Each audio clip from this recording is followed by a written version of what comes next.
Top quality और consistent performance के लिए सिर्फ सिल्वर पंप नाम याद रखना। ચોમાસાને લઈને અત્યાર સુધીના સૌથી મોટા સમાચાર મળ્યા છે। ભારતીય હવામાન વિભાગે જાહેર કર્યું ચોમાસાનું પહેલું પૂર્વાનુમાન। ખેડૂતો માટે હવામાન વિભાગે આપ્યા ખૂબ જ સારા સમાચાર। 2025નું ચોમાસું સામાન્યથી વધુ રહેવાનું પૂર્વાનુમાન। 2025માં સરેરાશ 105% રહેવાનું પૂર્વાનુમાન। તો અલ્લીનોની ન્યુટ્રલ રહેવાથી ચોમાસું સારું રહેશે તેવું હવામાન વિભાગે અનુમાન લગાવ્યું છે।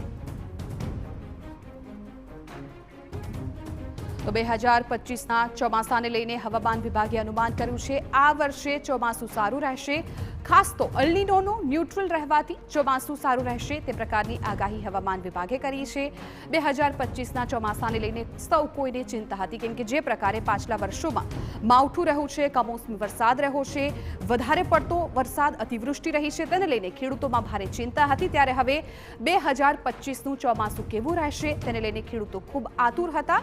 હવે હવામાન વિભાગે પૂર્વાનુમાન જાહેર કર્યું છે કે જ્યાં ચોમાસું સામાન્યથી વધુ રહેવાનું હવામાન વિભાગે અનુમાન લગાવ્યું છે।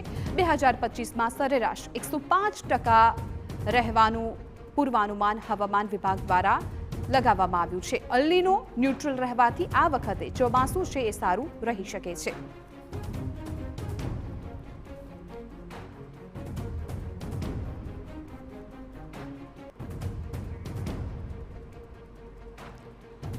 તો ખેડૂતો જે દિવસની રાહ જોતા હોય છે કેમ કે ખેડૂતો માટે ચોમાસું ખૂબ મહત્વપૂર્ણ બની જતું હોય છે। ખાસ તેમના પાકને લઈને જો અતિવૃષ્ટિ આવે છે તો પણ તેમના પાકને માઠી અસર થતી હોય છે અને જો કમોસમી વરસાદ પડે છે તો પણ અને વરસાદ ના પડે તો પણ। ત્યારે હવામાન વિભાગે ચોમાસાને લઈને પૂર્વાનુમાન જાહેર કર્યું છે જેમાં કહેવામાં આવ્યું છે કે આ વર્ષનું ચોમાસું સારું રહેશે।